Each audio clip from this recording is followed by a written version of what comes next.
The Neil Prendeville Show. Weekdays from 9 a.m.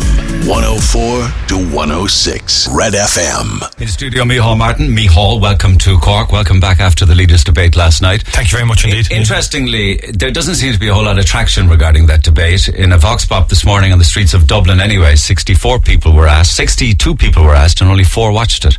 Do you think that there's just lack of interest? There may be debate fatigue. I noticed after the first debate there was huge comment afterwards, and indeed on the second one. I haven't been out and about yet after this particular one. I thought maybe it was more of an interview format type debate, and maybe, despite what people say that they don't like the toing and froing and the arguing, you do need a bit of debate as well, and to a certain extent it was stilted in that way, that there was no real crossfire.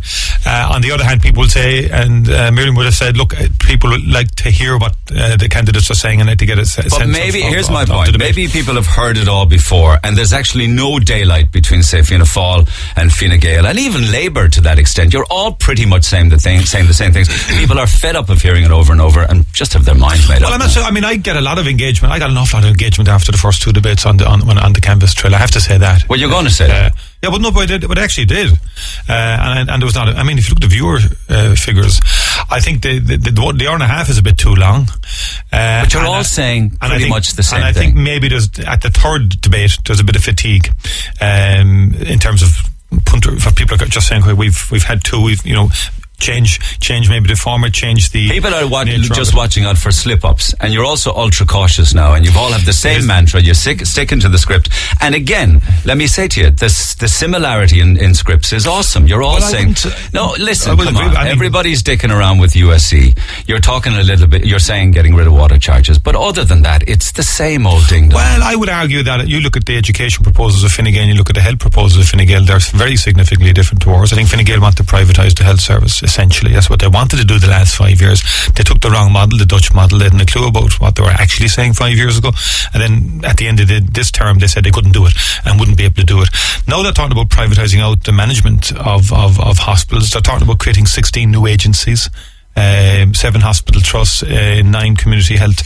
They've got 600,000 more people with medical cards. Because when population, that's compared to 2004. That's 12 years ago. Yeah, but it's still up. But when population increases and unemployment is still at 8. No, they brought more vulnerable people into the medical card. 8 to 9% actually. When you have higher unemployment than you would have had in 2004, you have higher medical cards, and they brought the under 6s in.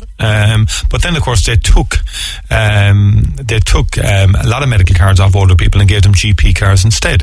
Actually, a lot of people are very angry about that, because a lot of older people say to me, it's the medical card we need, because it's the cost of medication is the issue that's causing us greatest burden. And I think that there's a bit of a con job going on in terms of GP cards replacing the medical card, whereas in fact medication is a real problem for families in terms of the costs of medication. And we're saying we would take that down from the drug payment scheme from 144 threshold back down to 100, but also abolish the prescription charges for older people, because there is evidence that older people are foregoing vital medicines because of the cost and the 25. So you're actually talking about older people, you're talking about increasing the old age pension by €30. Yeah, over the next 5 years. So yes. is that €6 a year? Yeah. Immediately? Yes, per annum, yeah. And you think that's an adequate amount of money for an old age pensioner? I don't. Well, why don't you increase it more? Well, I think it's within it's a generally agreed how much money we have available to the next government. We would argue, the Department of Finance are saying 8.6 billion. You all have the same amount, so you're just playing around the numbers. 10 billion, which I think they're spending the 8.6 that, if we get economic projections, will be available. They're also spending another 1.5 billion that hasn't arrived yet. But my point is, you all have the same amount of money to spend. Yes, and it's just a case of where you're... But that's a positive, at least, in the sense that people are not... I would argue with some of the Sinn Féin proposals that they're much more costly than they're saying. But that said, we're the only party, by the way, that got an independent costing from an international consultancy. But you all have the same amount to spend. Yeah, and that's good, Neil, in the sense that we're not going beyond that and pretending we can do things that are definitely not possible to do. And I think there is that degree of realism framing the election. Let me look at Sinn Féin, actually. I don't know what you have such a big problem with Sinn Féin about. And let me ask you about that. They will reopen rural Garda stations. They will recruit 6,600 doctors and nurses. They'll hire 3,000 guards. They say they'll create 250,000 jobs. They'll abolish property tax, abolish Irish water, abolish third level fees, create a universal healthcare system cradle to the grave, abolish upward only rents, build 100,000 houses, scrap Jobbridge, increase disability, cap childcare and cut politicians' wages. Why would you not want to do business with somebody as proactive and insightful as that? That's not... and that's all costed by Sinn Féin. And taxed. No, but everything is paid by tax. They have an extra 2.7 billion in taxes. Their taxes would kill enterprise, would kill jobs. I didn't ask you about that. Forget about that for a second. Both. You can't. Listen to that's a proactive and different approach. But you can't do all of that without taxing the country to death. You would kill enterprise. You would kill innovation. Their capital gains tax proposals. They're for example, they want to standardise personal pension relief. So if someone on 40 grand will lose €800 a year, average workers, in terms of tax, because of their proposal to bring it from 40% but they're tax getting relief rid of a load of sneaky taxes relief. Like property tax and water taxes and all this kind of stuff. Look, the water charges have to go there at the back. But the point is, Labour Party promised universal healthcare 5 years ago. Sinn Féin are doing the same now. That's not possible. Why? It is not achievable. Why isn't it possible? Wait a second. The private healthcare system works, right? The Beacon and the Matter are taking customers all of the time. If the private healthcare works, right, and the public healthcare doesn't, why don't you just have one healthcare system? And why don't you even... I'm not against that, but you're not going to do it in 5 years, and it's going to be incremental, and it's going to take a lot of time. And I'll tell you why, because we had all these... The UK has it. But the UK started after the war. And they built up occupational insurance and through so you could social start security. Now. You could start. You can, and we have actually. I mean, you take the transformation in terms. I mean, when you talk about private versus public, the bottom line is the major activity goes on in public hospitals still, in terms of heart disease, cancer centres, in terms of the major organs of the body, if like the big diseases of those. You need to be going to your Cork University hospitals for the big ticket items. In terms of safety and survival and so on. I would nail my colours to the mast. Yeah, but you may nail them all you want, but that's the theory of it. But there are children with 2-year waiting lists now for operations. Never mind. And that's a scandal, and children shouldn't wait for that. But they are. And they shouldn't, and I would bring it back to I'm more practical. Sinn Féin will promise us on Moon the Stars, I'd bring back the treatment purchase fund. That worked. That actually got waiting lists down to 3 months for children, and I got it down to adults for 6 months. But why? Has that been scrapped or something? Yeah, James Riley came in, got rid of it, he mothballed it, established a special delivery unit. He concentrated more on the emergency department. That didn't work. The waiting lists have gone through the roof. The beauty of the treatment purchase fund was they interrogated the hospitals, they made them efficient, they were transparent, they drilled through the waiting lists, and the money followed the patient. So if you wanted a hip operation, the treatment purchase fund paid for your hip overseas. And no, but the vast majority in Ireland. They picked private hospitals, they picked public hospitals, eventually got on and so said, my point is, why can't there be a harmony between all hospitals in Ireland and everybody works together? Can be. I think that would be the ultimate rather goal. Than people with money getting seen and people without money not being seen. I think I would accept that, and I think it should be medical need should dictate the prioritisation of care. I accept that totally. So when we built the maternity hospital up there, and I was involved in that, there's only one maternity hospital, one neonatal in Cork now, it's important, and I agree with you. I would look at it from a state, if like providing the service, that will cost money. And I think you can't do it overnight. So you do it by taking more taxes from people with more money, and you give it to the people who are more vulnerable. But you have to do it in a balanced way. That Sinn Féin list of proposals. But Sinn Féin are going to kill small businesses. People are not going to go for a marginal rate of 58 or 60% in tax. It's not just going to happen. And you'll kill enterprise. Because there is a balance here in terms of how you develop and how you grow your health service, and also develop the economy. And I think the Sinn Féin proposals, even particularly their tax proposals, would kill jobs. Of that, I have is that your big problem with Sinn Féin? And the reason I ask is because my bigger problem is outside of the economics altogether. What is it then? I think that the fact that the matter is, and we saw it in August when the reports from the security review of Sinn Féin, of the provisional IRA after the murders during the summer. That's all in the past. No, this is here now. They came to the conclusion very clearly that the IRA still exists, that the membership believe it controls and oversees the political project of Sinn Féin, that, for example, has an intelligence gathering division, that it has access to weaponry, and essentially that the Sinn Féin party is answerable to hidden forces and to an army council. So you're saying that Gerry Adams reports back on a regular meeting basis with senior members of the IRA? Yes, the strings are pulled by... And they tell him what to do and he goes back, is it? A very good example of that, or illustration of it, was Gerry Adams' reaction to Thomas Slab Murphy, his conviction in the Special Criminal Court. He either couldn't or wouldn't dissociate himself from him even after the conviction, and after all of the evidence which was put together by the Criminal Assets Bureau. You can saw last night in the debate where he defends. Now, I have a fundamental problem with that. I think anyone who wants to be in the government of this state must honour and accept, first of all, the courts and also the agencies that investigate crime in this country, namely the Criminal Assets Bureau. And I ask myself the question, why couldn't he dissociate himself from that? Why could he not condemn it and say it was wrong? But if you had information and have had information over the years that Gerry Adams was a senior member of the IRA and you knew it, why didn't you go to the Guards with that information? But should the Guards have that information? No, but they need witnesses, they need evidence, they need concrete stuff to work with. You say you have it. The Guards have lots of intelligence on the IRA, and far more than you or I have. Go back to the 70s, he was sprung out of internment to meet Willie Whitelaw on behalf of the IRA. Let me ask you about the 70s, because that's an interesting decade for Fianna Fáil. You had Charlie Haughey, who had a slush fund in the Isle of Man, was trousing cash from all sorts of sections of society. He was also complicit in IRA gun running at the time. You then, of course, were around for the Bertie Hearn era. Like, Fianna Fáil and you're not without your past. Why are you so critical of others? Absolutely, we're not. But we don't defend the indefensible in the end, and we established tribunals of inquiry to investigate all of that. But I'm talking about the past. But in the past, we set up inquiries ultimately to unearth all of that. It was actually Fianna Fáil-led governments established the inquiries that unearthed wrongdoing by people who were members. No, Fianna Fáil at the time turned a blind eye because they lived in fear of Haughey, and of course then the whole Galway tent went on. God only knows how many county councillors and Fianna Fáil TDs actually took money from developers.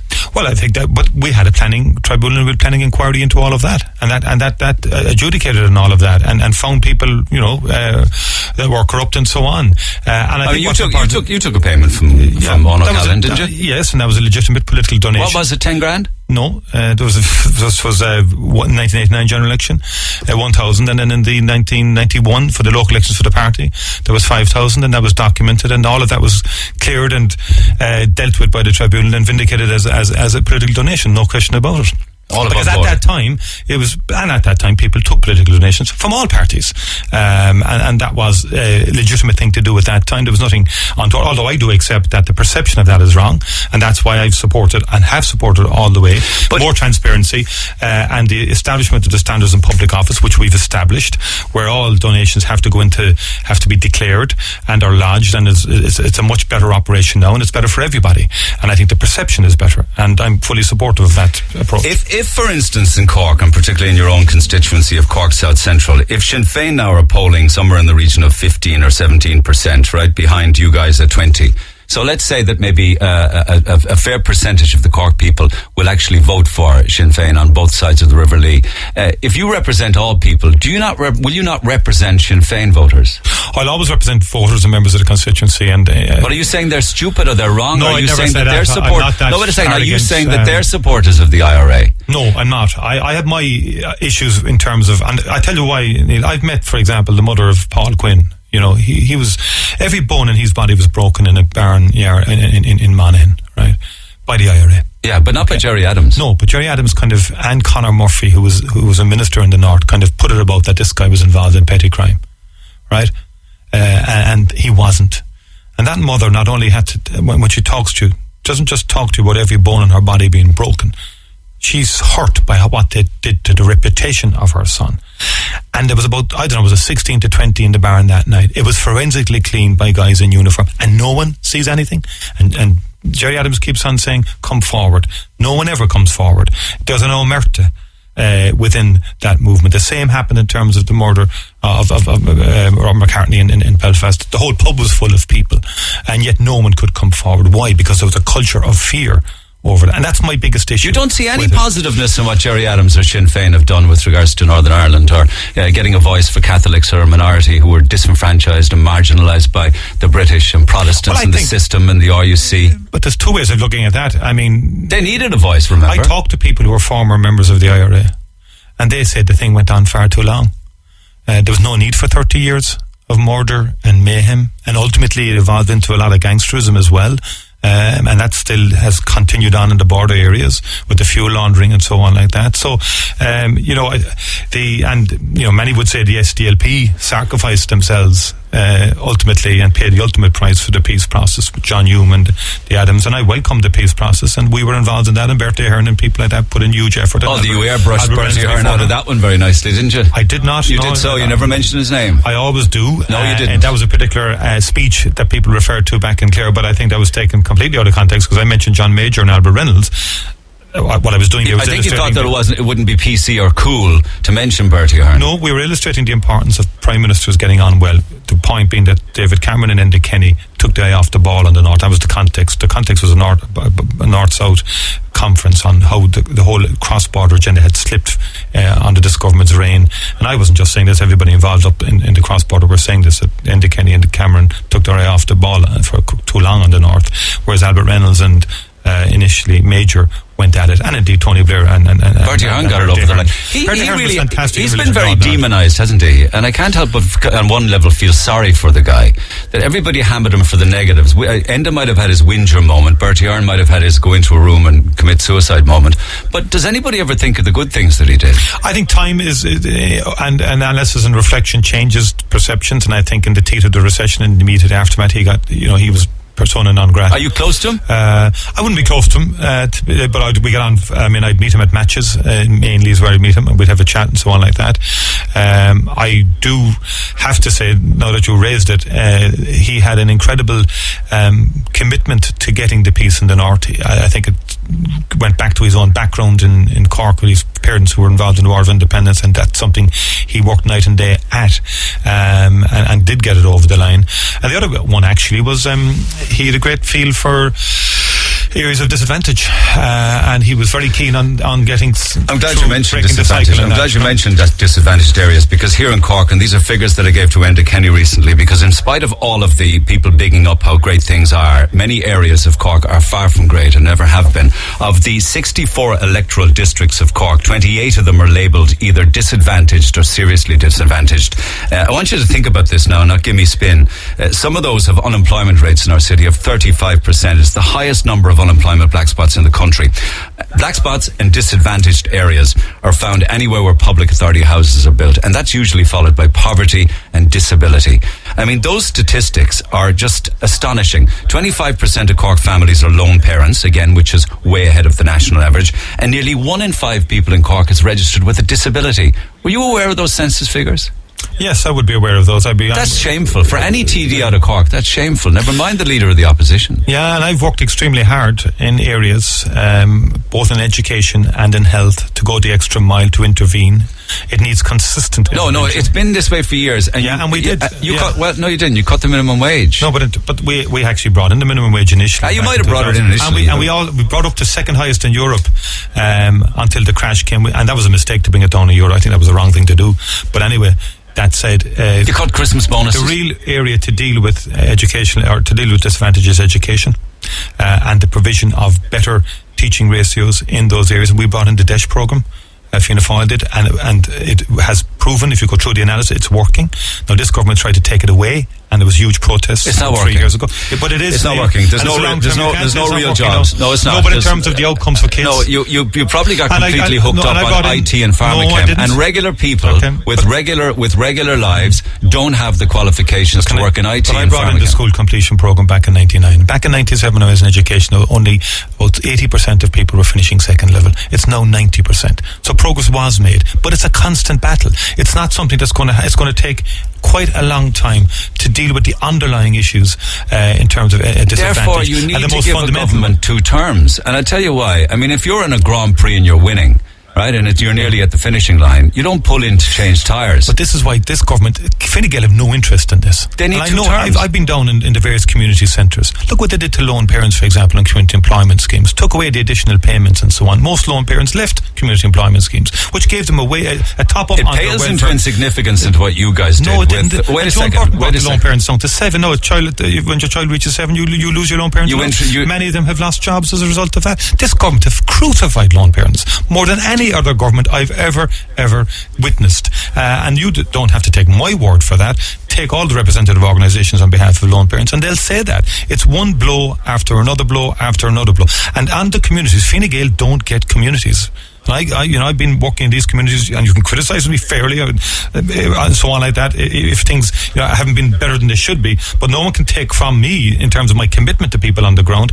I think Fine Gael have a view that there's 25% of the electorate. That's all we're interested in, and let the rest get on with it. And that's why we have the crisis in homelessness and so on. They increased the minimum wage. They're going to do it again. In fact, Labour are going to wait a second. Labour are even going to raise it higher than Fine Gael, and both of them higher than you. Yeah, but none of them are paying it. By the way, it's the employers pay the I know they pay it. Yeah, but I meet SMEs. I understand the SMEs. And governments keep on saying, we're doing it. It's actually the employers pay the minimum wage. They're going to pass the legislation to force employers. Yeah, the Lower Pay Commission is there now. We had a mechanism that kept increasing the minimum wage right throughout our period until the crash came. But it's much more than just about the minimum wage. It is about educational qualifications fundamentally, and it's also about giving people the wherewithal to get through life. And I think a lot of the supports that communities have been whittled away over the last 5 to 6 years because of sneaky cuts that you mentioned earlier to services on the ground, like family resource centres. I mean, the family resource centre down in Mahon, for example, has come under an awful lot of pressure in the last 2 to 3 years. And this government doesn't seem to care about that type of infrastructure. And it's not big lights or anything like that, but they do great work in resourcing families and helping families who are in difficulty. And that's across the country. That's something we had shown great commitment to, even in the worst of times. When it comes to your policies and your promises going forward, and looking at the most vulnerable, how are you going to create real jobs for real people? Now, I mean real jobs for people. Not stuff with 0 hours contracts. I agree. Right? Not stuff for 18-month contracts. Real jobs. I think the first thing we have to do, I would ban 0 hour contracts. We do have to engage with industry, including the multinational industry, on the temporary contracts, the 12-month, the 11-month contracts and the 18-month contracts. Are you saying you'd pass legislation to stop these multinationals doing that? Not in terms of the 0 hour, yes, but in terms of it's more difficult. I'm not saying we're going to pass legislation. Tesco are hassling staff at the moment. That's wrong. That's just. What are you going to do about that? But see, I think we have to put pressure on the Tesco's of this world. We did it with the Duns strike a year ago, and I went out and met workers and so on like that, and very taken back by what's going on. It's just not good enough. They can't get a loan to get a car, never mind a mortgage. But I would do the first thing I would do. The state should lead. Like, if you want to become a secondary teacher in Ireland today, it's nearly 8 or 9 years before you get a contract or a decent permanency. We've got to lead in terms of giving young people in particular security of tenure, because it's not a great time for young people to go into employment unless you're maybe in the finance world or in some of the technology areas. But for a lot of young people today, getting work they're gone, Michéal. 250,000 of them are gone. You don't have the headache of that, let's say, if you get into government, because they're not around. I mean, lots of young people who want to stay and want to get No. 95% of student nurses right now will leave Ireland. Doctors are leaving Ireland. Junior doctors are leaving Ireland. They are, and there's a real crisis in health and manpower. No, I'm just giving an example of third level education. Yeah. They're all leaving the country. We're educating them for export. What are you going to do about that? Well, I'm going to bring back a bit of status to nursing. And the first thing is equalisation of pay. Now, that's happening because of what you've just described. It should happen in the staff room as well in teaching, where there should be equalisation of pay between young teachers and older teachers, and the same has to apply to nursing. And we also have to look very critically at the conditions in which specialist nurses are working under here. In other words, I was in Galway recently, and they had recruited, I think, about 63 theatre nurses right over a 2-year period. 58 were gone within the 2 years. Now, that's real alarm bells ringing in terms of specialist nurses that you need for surgery and so on like that, not hanging around or just not. So you're saying that we solve that by paying them better, is it? We have to look at the pay, but we also have to look at the conditions and the pressure that they're under and working under on a consistent basis. And there are issues there. And so, for example, I mean, the Health Service Executive are saying, for example, on the lower hour contracts and if and when contracts, they do them They operate that kind of system. So if the state wants to say to the private sector, and we're all in this as a society, we want to bring a more societal community element to this, because every parent out there, no matter how well off you are, you have kids who want to get on. So it's in all our interest that we stop and look at where society is going. And it's not just in Ireland, it's a feature of most developed economies. This word competitiveness is important, but sometimes it's a camouflage or a mask for a race to the bottom. And I'm worried about that. And I think I don't have all the answers. But I do acknowledge the issue, and I think the first step is for the state itself. Like you talk about the minimum wage, the government says we increase the minimum wage.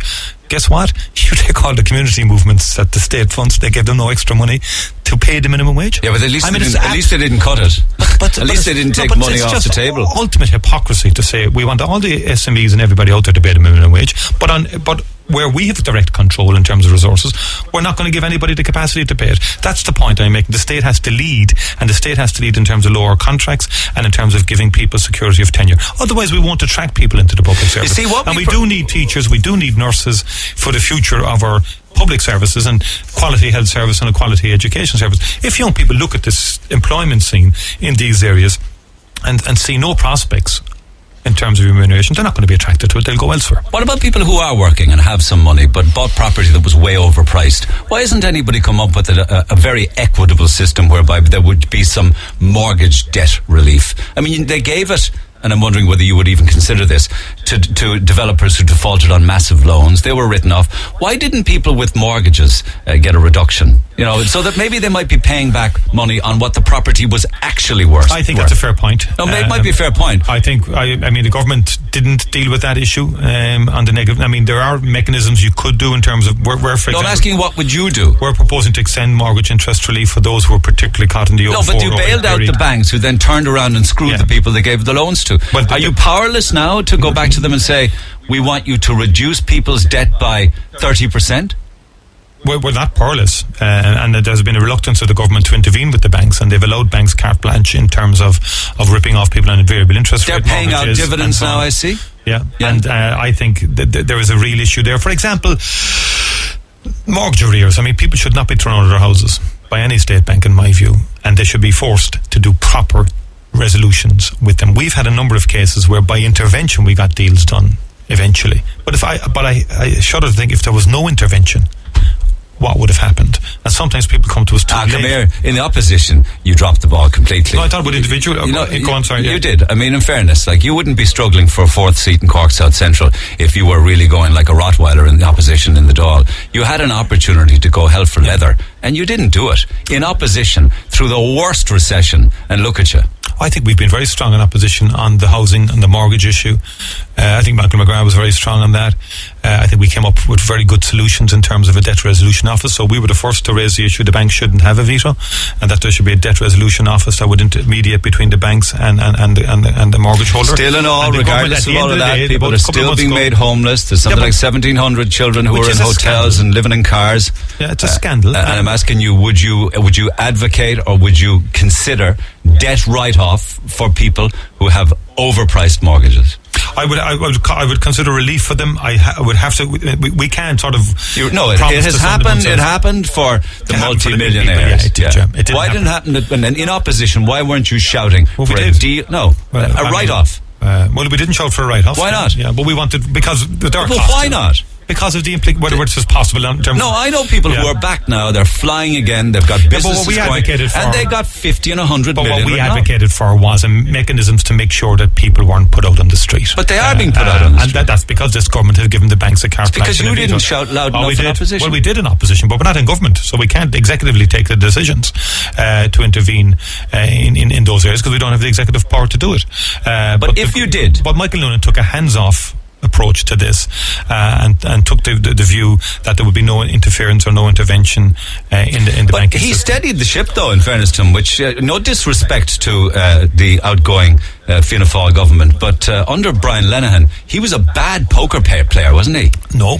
He got bluffed out of it. I think his 4-year plan was the foundation upon which economic recovery actually was ultimately delivered, although it's a very patchy economic recovery, that I acknowledge, and it's a 2-tier one, but that nonetheless, the restoration of the public finances He took the big decisions in 2009 when we did in 2010. Labour Fine Gael voted against every one of them and are now claiming credit for them or for the impact of those. You've gone around claiming that you guys did the heavy lifting, but it was actually on your watch that the whole thing came off the track. I mean, you're the guys that closed down Templemore. That's probably one of the main reasons why people are living in fear, particularly rural crime. Yeah. The moratorium, actually Templemore never closed itself as a bit, but there was a moratorium on recruitment. And in health. But at that time there was 14,400 guards, right? And this government continued the moratorium for about 4 years. There was a crash and the public finances had to be restored. We had expanded them very considerably in the period before that, and very tough decisions had to be taken. But most independent analysis would say that there were fairer decisions than what this government did, and ESRI and the European Commission will say that our budgets did penalise those on higher incomes more than on lower incomes. This government have gone the other way around about it. So it was a very tough time. It was very difficult for people, and people got hit hard and made a lot of sacrifices, and that I acknowledge. And our mistake was we spent too much and reduced the revenue base too much. We've learned lessons from that. Yeah, I don't think nobody's learned any lessons. 10 billion, 12 billion, whatever it is that gets pumped into health, it makes no difference. There's ferocious waste. There's an incredible amount of middle management waste. Nobody has tackled that. 15 years of a Fianna Fáil government has made no difference. And even in spite of that, even with the Fianna Fáil government, the waste is still there, the carnage is still there, the waiting list is still there. I've seen no change whatsoever in health in 35 years of broadcasting. Nothing. Well, I have. I tell you the biggest change. Well, you must be reading it out of a fairy tale. No, the biggest increase in lifespan in Europe was in Ireland in the last decade, last 10 years. Greatest extension of lifespan. We are living longer as a people in Ireland than we, and we've extended that lifespan higher so than it's people's fault for living too long, is it? No, I think it's a positive. We've changed the health story. The way we dealt with heart disease before I became Minister for Health, I'm not just saying it was me, there was a collective view on cardiovascular health, was completely different to what we do now. And the impact has been quite dramatic in terms of intervening in terms dramatic, of... all right, if you go into an A&E. No, positively. Look at the cardiac renal above in Cork University Hospital. You can't say there's no change. That is a first-class European facility in terms of renal... You think everybody in Cork uses the cardio-renal unit? No, I just think it's an example. It's an example of an illustration of how things are better than they were 10 or 15 years ago. But that's like picking out a star pupil in a class. It doesn't reflect on the class. Oncology and the cancer centres are way better. Breast screening is a way better. Like, we never had breast screening before 2000. We brought in the most comprehensive, world standard breast screening program for women in this country. We eliminated meningitis C through a comprehensive vaccination program. I was involved in that. We brought in South Dock and 24 GP cover. Before that, there was no 24 GP cover. We brought in a smoking ban, which did help to save lives and had an impact on the quality of life. Now, there's an awful... I still get angry with health, and I take your point on child health in particular. I hate the fact that kids are waiting so long for scoliosis operations. That shouldn't happen. We should actually organise that if we can't do it here, let's get surgery organised for them, either here or abroad if necessary, to get the operations done on time. That is doable. When I was a Minister for Health, we actually, because the surgery, can I just make this point? I know, operating theatres were being repaired in Crumlin. We sent 100 children to America to get heart operations at the time. We just did it. Yeah, we just went on and did it. But it's nothing changed. It's as bad as it ever was. There are still waiting lists. The A&E is still a shambles. Wait a second. There's still absolute waste within the public sector, and particularly in health. Now, waste has to be dealt with. On top of that, of course, people can't even get a house. You try and rent a house in Cork, it's about 1,600 euro. I mean, why is it that much? Why are landlords allowed to be so greedy so that no matter how much you increase a rent allowance, landlords will just hoover up and trouser the extra cash? There is no property that can be found at all for people to rent. People can't even get a mortgage if they wanted, and nobody's building houses. Yes, it's the housing scandal is the worst I've ever seen. The housing crisis, it is an emergency on all fronts. First time buyers, rental market, social housing, and the homeless. So the first thing, the action is needed on a range of fronts. We need to increase the rent supplement. It's about 40% below the market rate at the moment. Right, so what would you increase it to? We'll increase it by about 10 to 15%. And the main purpose of that would be to prevent families... So that could be about €100 a month, is it? It could be. I don't have the exact figures there, but we've worked out about, on average across the country, 10%, maybe 15% where the rent is higher in So the landlord then will say, great, more money, and they'll up the rent again. No, because the rent has gone... When rent allowance came down, and I'm not saying there's a correlation, the rents have still gone way up. In other words, Joan Burton said, look, if I bring down rent allowance, it'll keep the market out of it. That didn't happen. The rents went way up. So did homelessness. People with rent allowance can't get accommodation. And you're right, people who might want to get a job can't rent a room, never mind a house. So the social housing should have started. I mean, there was a strategic investment fund there. For the life of me, I cannot understand why 3 or 4 years ago they didn't start building social houses. They should have. This is a problem that they took their eye off the ball, and it's become a full-blown crash. I mean, NAMA, was it 3 months ago, sold 40 odd units in Dublin. Sorry, 400. The government, 400 units, unless you right? didn't know, finished 2,300 ghost estates that you guys, on your watch, saw being built. They cleaned them up, they finished them, and they sold them. Yeah. 2,300 ghost estates around the country. So we've gone from a surplus of housing to a crisis in housing. Oh no, but they got rid of the stuff that was boarded up, which got boarded up because of your watch. I mean, they got rid of it. There was 440 units offered to the state by NAMA recently, in Dublin, for example, and they didn't take it. Now, that 440 units would have taken, even if you took 300, what do you say would have taken people out of the hotels and out of the emergency. What do you say to the people what do you say to the people in Cork that are turning down housing when they're offered by Cork City Council? Or indeed, this morning I read people who are homeless are turning down because they don't like the locations. I have people on our list who come into our clinic and they would grab a house if they got a chance. We have people 5 and 6 years waiting for housing, and they're not even getting an offer. And they're being told by officials it'll be 6 or 7 years longer in some cases. It is shocking. Yeah, I've never come across this in my political life. I've had situations where mothers are crying in my clinic because 3 weeks' time they're out of a house with 3 kids, and the sense of failure. So what will you do? Say if you were Taoiseach now and they came into you right now, how would you fix that? I'd start building housing. I sure you can't build a house between now and the end of the month. Actually, you can build them fairly fast too. This nonsense about that has taken years to... we've had out 12 plants. But Fine Gael aren't stupid. If there was a will, there'd be a way. But there wasn't a will. That's the point. Sorry, if there was a way, they would do it. Yeah, but there is a way. But they kept putting it off. And their big mantra was tax cuts, tax cuts, tax cuts. That's all that matters. The political message as opposed to doing something substantial with a crisis. And look, Focus Ireland, Simon, have said to them, don't bring down the rent supplement. Don't bring down the rent cap. For God's sake, don't do it. Because if you do it, you'll drive families out. These are the experts at the court. And they draw families out. So is everybody entitled to a home then? Is everybody entitled to have a home provided for them by the state? Is that a right of a citizen? I think people who need to be are in a more vulnerable position. I don't think everybody is or needs to be. And I think there's a whole lot of rights-based approaches to everything. That's not that's great in documents and theories, but in reality, most people want to own their own home eventually. That's always been a characteristic in Ireland. And in our policy, we're actually reasserting the principle of home ownership. And that's why we have a first-time buyer savers scheme, for example, where people, we'll give €1 if you save for €1. Up to 10,000 for a couple. Fine Gael are doing something similar, probably actually better than you. And Fine Gael are not. Sorry, Labour have one. Yeah. And up to a cap of something like 6,000. Yeah, it's even better than yours. It's 6 years worth 3 years. No, but you'd be better off. You'd be better off following the sitting government on a promise like that rather than a promise in opposition. Because you break the promise. Yeah, because politicians break promises. Well, we know Labour Party do. We know the Fianna Fáil do. We wouldn't be following Labour in the sense. Well, all politicians do. Yeah, but look at the Tesco ad. Remember that one?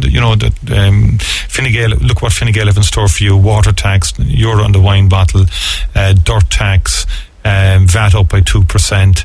They dropped VAT. They kickstarted by 2%. They increased. You're talking about the tourism. I'm talking about the overall. They restarted with the Wild Atlantic Way and the reduction in VAT. The tourism industry hopefully will thrive because of it. But can you never do that?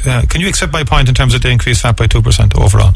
No, they didn't have the tourism. That was a good move. But under Fianna Fáil, VAT was constantly going up and down as well. Well, no, it wasn't. We never... 21, 23, but Labour 21. said Fine Gael are going to do this and we'll make sure they don't do it. Labour come into power. It was as if Fine Gael put the Tesco ad up on a wall and said we're going to do every one of them, and they humiliated the Labour Party. I don't know why they did that. They actually took every item on that ad that Labour had before the last election that Labour said wouldn't happen if they were elected into government. Fine Gael took that ad and took item by item by item, and in my view, by deliberately undermining the Labour Party, they humiliated. But you're all the same. The ticket items are the same: health, USC, jobs, roads, crime, water, abortion, taxation, minimum wage, old age pension, disability, homeless. I'm hearing the same thing from all political parties. My point to you is, what would make you different? You can't even come up with somebody to go into coalition with, or if you can, you're not telling us. You hate Sinn Féin. Would you be looking at Labour? I see yesterday somebody suggesting that you're saying to give your preference vote to Labour. I mean, we're not saying that. It's a matter for the people after they vote Fianna Fáil who they give their preferences to. What we're saying was we do want to change the government. We're saying we want a bit more fairness and decency brought back to Irish society. That is our fundamental message. And I think before the election... No, I'm asking you about a coalition. Well, it depends on who the people vote in. We're looking for the maximum number of seats and votes that we can get. We have said who we're not going into government with. We want to be the lead party in the next government. We can be that if we get enough support. Conor Lenihan said you should do an alternating Taoiseach with Enda Kenny.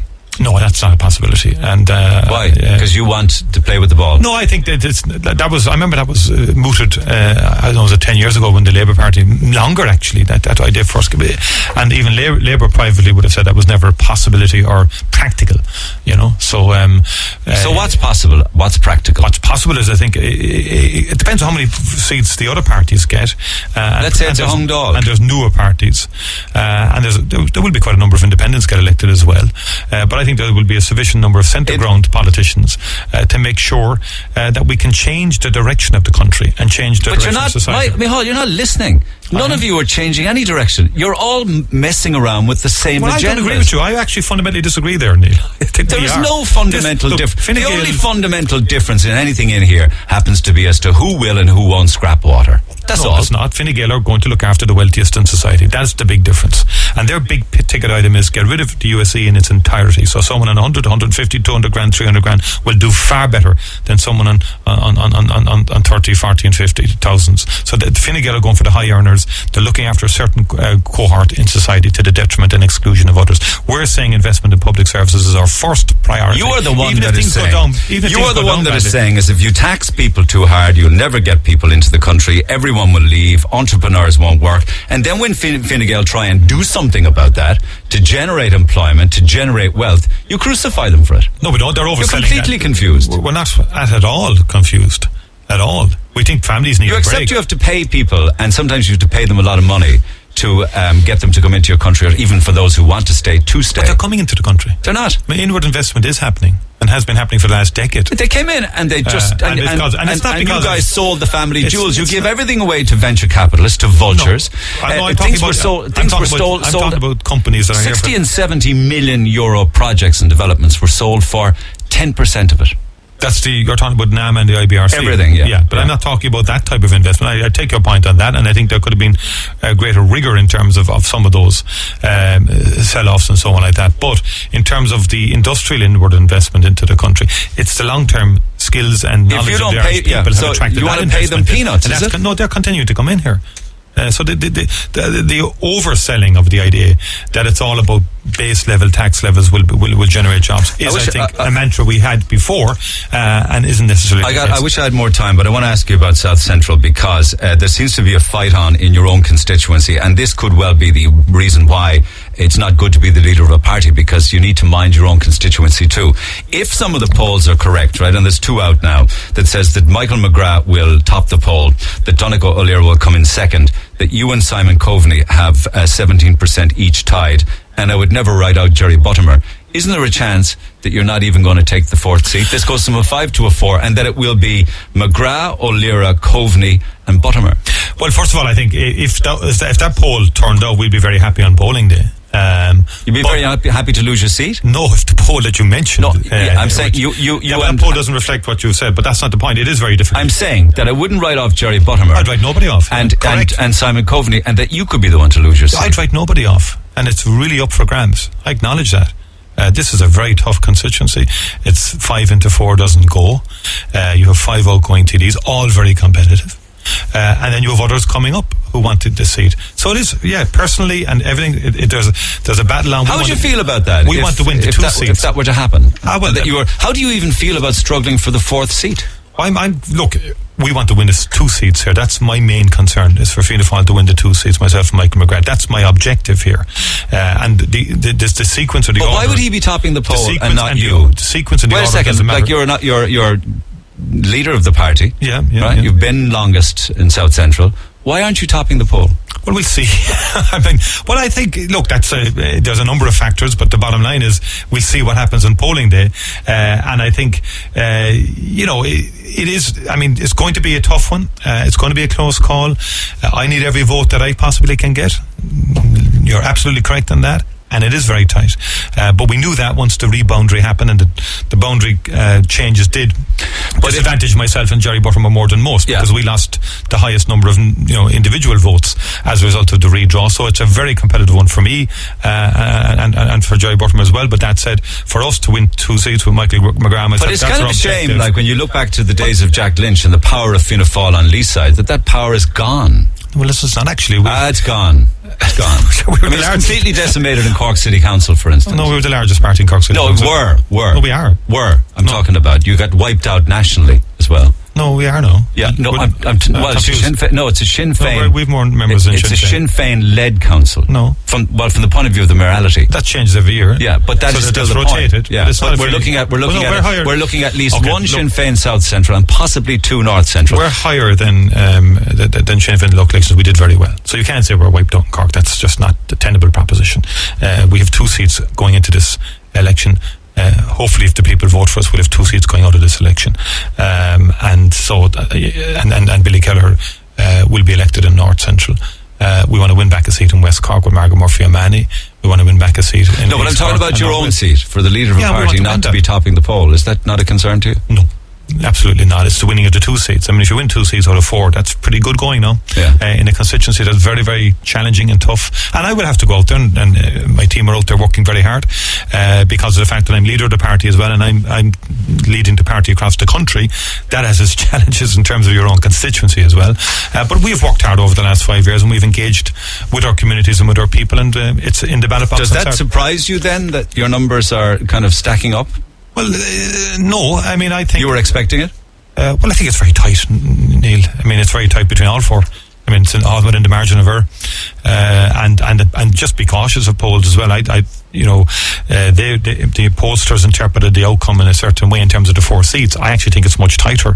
And I think there are 6 people in the mix, 6 to 7 people in the mix for those 4 seats. So who are you saying give your second vote to is Michael McGrath, and after that? Well, it's up to the people to decide. I would say follow our policy platform and vote for the person that's closest to our policy platform. Who's that?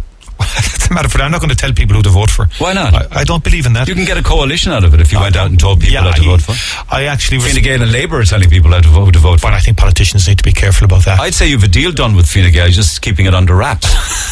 That's not. I think you have. I certainly have. I think you're going to say at the end, the people have spoken, we do this for the good of the people. No, first of all, in terms of...